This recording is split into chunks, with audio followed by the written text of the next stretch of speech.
Second वाला बोलिए सवाल। X square minus 3p x plus 1 c।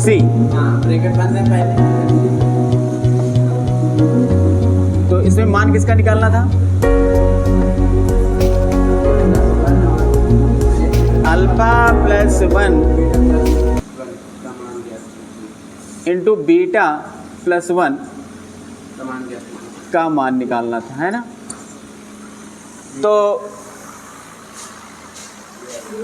जैसा कि हमने प्रीवियस वीडियो में आपको सवाल इस तरह के लगा के दिखाए थे, और ये हमने अपने क्लास के बच्चों को होमवर्क दिया था कि कैसे आपको अल्फ़ा प्लस 1 और बीटा प्लस 1 का मान निकालना है, हमने इन लोगों से कहा था।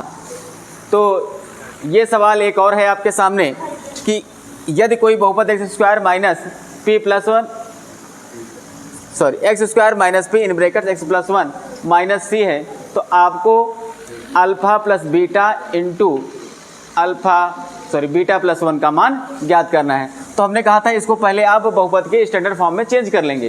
किसमें? स्टैंडर्ड फॉर्म में चेंज कर लेंगे। तो सबसे पहले आप क्या करेंगे, देखिए x square minus P x minus P minus C, हमने कहा था आप ब्रैकेट ओपन करेंगे तो इस माइनस के साथ साथ जैसे अभी गुणनखंड करना सिखाया था ना, तो ये माइनस से गुणा माइनस पी एक्स, फिर माइनस से गुणा कर तो माइनस पी, पी एक कम पी, अब प्लस का माइनस से गुणा माइनस माइनस सी।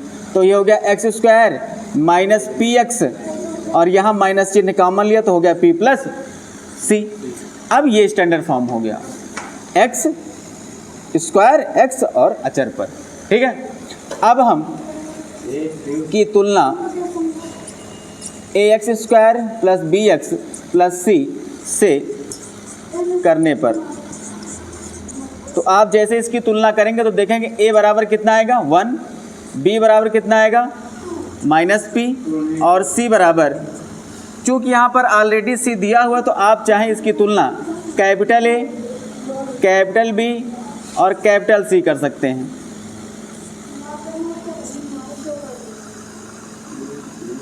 माइनस का सी बराबर क्या हो जाएगा, माइनस का पी प्लस सी, ठीक है। अब आपको मान किसका निकालना है, इसलिए alpha plus 1 second bracket beta plus 1। अब देखिए सबसे पहले आप क्या करेंगे, देखिए इसमें डायरेक्ट नहीं अभी नहीं, इसका मतलब है कट कर देंगे। तो सबसे पहले मैंने आपको फॉर्मूले बताए थे कि अगर बहुपद की तुलना करेंगे एबीसी के मान निकालेंगे, उसके बाद बहुपदों के शून्यकों का योगफल और शून्यकों का गुणनफल निकालेंगे। तो बहुपद के शून्यकों का योगफल कितना होता है, फॉर्मूला क्या होता है, रुक जाओ, अक्कड़ बक्कड़ बम्बे बोल 80 90 पूरे 100। चलो सबसे पहले निकालेंगे शून्य का बहुपद के शून्यकों का योगफल। मूल अभी जब दो घात समीकरण आएगा तो वहाँ मूल कहते हैं, यहाँ शून्य कहते हैं। क्या कहते हैं, शून्य कहते हैं। तो शून्यकों का योगफल यानी अल्फा प्लस बीटा बराबर होता है का माइनस बी बाई ए। तो यहाँ पर हमने कैपिटल लेटर का यूज किया है तो हम कैपिटल लेटर यूज कर लेते हैं। तो अल्फ़ा प्लस बीटा बराबर माइनस बी का मान जरा हमको बताओ क्या है, माइनस का पी है, और ए का मान क्या है 1 है, तो ये आ गया पी। क्या आ गया, ये हो गया मूलों का शून्यकों का योगफल। अब हम बात करेंगे शून्यकों का गुणनफल। क्या बात करेंगे, गुणनफल। तो शून्यकों का गुणनफल लिख देता हूँ पूरा, शून्यकों का गुणनफल ये होता है अल्फ़ा इंटू बीटा बराबर सी बाई ए। क्या होता है, सी by A.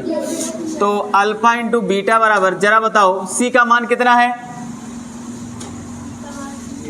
Minus P plus सी, और बटे ए का मान है जी, अरे वो 60 कट है। अब ये लो, अच्छा सुंदर सुंदर लिखता हूं मैं, शून्यकों का गुणनफल। ठीक,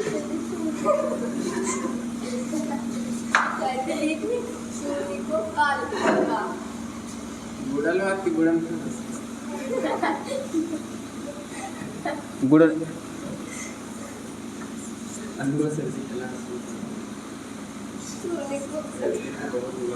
ठीक है। चलिए, तो ये हो गया अल्फा इंटू बीटा बराबर माइनस पी प्लस सी।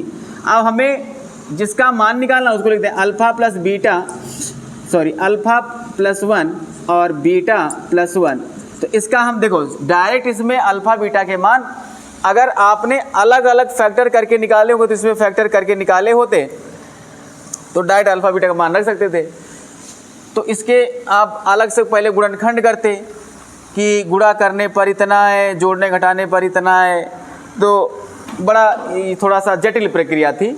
ऐसे अल्फा प्लस बीटा और अल्फा इंटू बीटा हमने दोनों तरीके बताए थे ना, जहाँ जो सुटेबल हो उसी हिसाब से लगा लेते। तो यहाँ पर ये वाली प्रक्रिया कि आप मूलों का योगफल ज्ञात कर लें, मूलों गुणनफल ज्ञात कर लें और फिर जो भी मान आपको ज्ञात करना है उसमें उसको प्लॉट कर दें, आपका आंसर आ जाएगा। तो लेकिन यह है कि आप इसमें सीधे मान नहीं रख सकते क्योंकि यहाँ पर ना तो अल्फा प्लस बीटा लिखा हुआ है ना ही अल्फा इंटू बीटा लिखा हुआ है। तो हम क्या करते हैं, पहले इसका मल्टीप्लाई कर, तो बीटा का पहले अल्फा से मल्टीप्लाई कराओगे तो अल्फा इंटू बीटा, फिर बीटा का 1 से कराओगे तो प्लस बीटा, और फिर 1 से अल्फा का कराओगे तो अल्फा एक कम अल्फा, और 1 का 1 से कराओगे तो 1।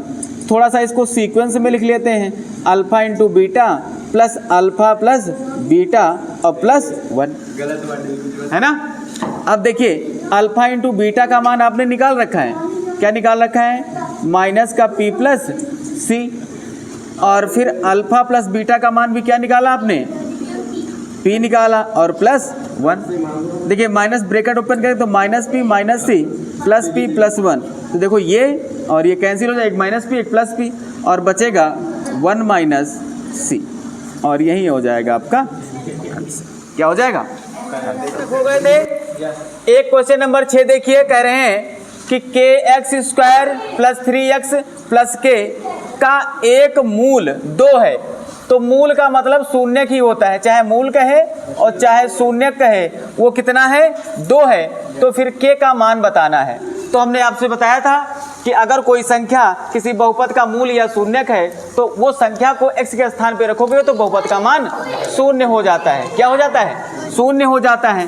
तो यहाँ लिखेंगे, हल डालेंगे, यहाँ पे बहुपद उतारेंगे के x square plus 3x plus के, ठीक है। फिर लिखेंगे चूंकि 2 बहुपद का क्या है, बहुपद का मूल है, क्या है, मूल है। इसको मान लेंगे px बराबर, क्या मान लेंगे, तो इसका मतलब p2 का मान क्या होगा, 0 होगा। अगर कोई भी बहुपद का शून्यक है तो उसमें x बराबर 2 रखोगे तो उसका मान क्या आएगा, 0 आएगा। तो अब यहाँ पर 0 रखो, 2 रखो, तो k इंटू 2 का स्क्वायर प्लस 3 इंटू 2 और प्लस k बराबर 0। 2 दूना 4 तो हो गया 4k और प्लस 6 प्लस k बराबर 0, तो ये हो गया 5k प्लस 6 बराबर 0। तो 5k बराबर -6, तो k बराबर -6 बाई। 1 मिनट भी नहीं लगा सवाल लगाने में, 1 मिनट लग गया। चलिए क्वेश्चन नंबर, शून्य का मान रखोगे k का मान निकलेगा, मैं लिख देता हूँ 7 नंबर। लिखा है k minus 1 x square plus के एक्स प्लस 1 का एक शून्यक -3 है, क्या है, तो आपको दूसरा शून्यक बताना है। दूसरा यानी इसको अगर हम अल्फा माने तो आपको दूसरा शून्यक यानी आपको बीटा निकालना है। तो सबसे पहले अगर आपको शून्यक निकालना है तो इसमें के का मान निकालना होगा। तो के का मान निकालने के बाद फिर उसे गुणनखंड कर डालोगे तब आंसर आएगा। चलो इसको मैं 1 मिनट में लगा के दिखाता हूँ। ये आपका सवाल दिया है, ठीक है, हमने हल डाला। हल डालने के बाद सवाल को बहुपद को मान लिया k minus 1 x square plus के एक्स प्लस 1। चलो 1 मिनट देख लो, फिर आराम से नोट करना, ठीक है, टेंशन लेने वाली बात नहीं। अभी बहुत अंधेरा नहीं हुआ है, बहुत बड़ा दिन है, अभी तो 7 बजे तक का सूर्यास्त होता है। तो यहाँ पर ये लिखा हुआ है। अब इसका का एक शून्यक क्या है, -3 है। अगर ये -3 शून्यक है तो इसका मतलब P और -3 का मान क्या होगा, 0 होगा। तो यहाँ पर -3 रखो जरा, तो K - 1 -3 का स्क्वायर प्लस K, यहाँ पर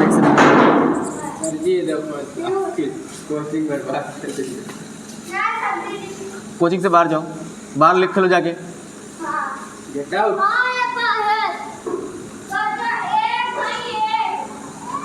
मुझे पता नहीं क्यों गुस्सा नहीं आता इतनी जल्दी, बस क्रोध को मैंने बहुत कंट्रोल किया है ना, जल्दी गुस्सा नहीं आता है। बच्चे बेंच गिरा देते, एक बार कहा 2 बार का कहना नहीं मान रहे हैं, देखो नहीं आता जल्दी। अब मैं समझदार बालक हो गया।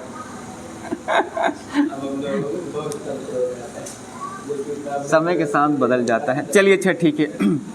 मेरा मानना है बच्चे ही गलतियां करते हैं, उनको प्यार समझाना चाहिए पहले, फिर जो है दंड देना चाहिए। 0 हो गया तो ये हो जाएगा K - 1, 3 का स्क्वायर 3 तरक का 9।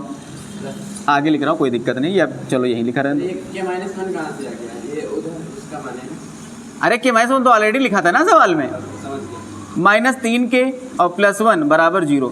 देखो यहाँ अंदर मल्टीप्लाई का तो ये होगा 9K - 9 - 3K + 1 बराबर 0। तो ये 9K प्लस में है और 3K माइनस में है, तो एक है प्लस में एक है माइनस में, तो जुड़ जाएंगे कि घट जाएंगे? एक है प्लस में और एक है, तो विशाल घट जाएंगे कि जुड़ जाएंगे? घट जाएगा ना। माइनस का बचेगा कि प्लस का? प्लस का ज्यादा है तो प्लस का बचेगा।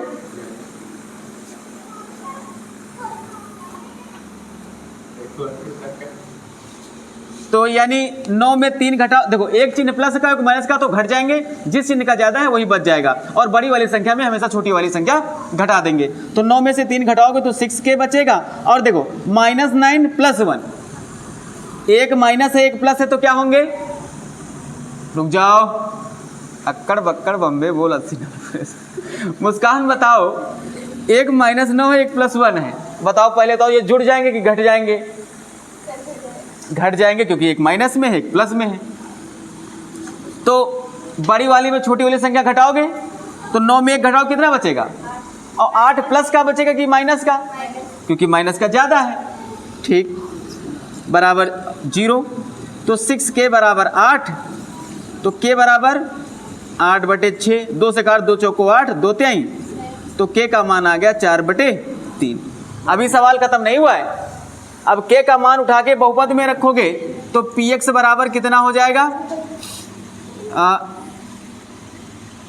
4/3 - 1 x² + 4/3 x + 1।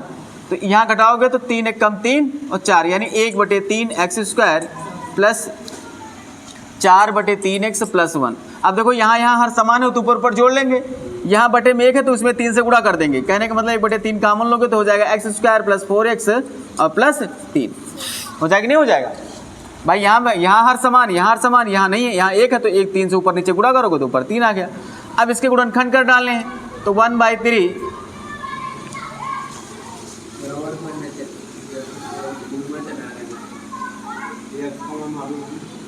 तो 3 1 कम 3 और 3 1, तो 3x + x + 3, तो ये हो जाएगा 1/3।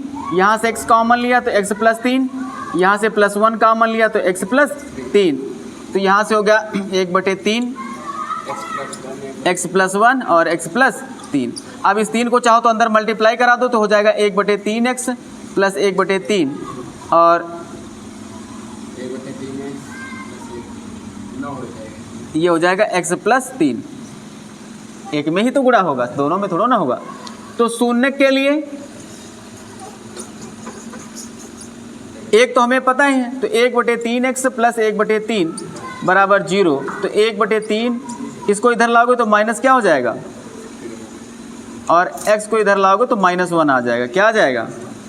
माइनस होना, या फिर इसको थोड़ा सा और आसान तरीके से लिखने चाहो तो इसको ऐसे लिख सकते हो x + 1/3। तो शून्य के लिए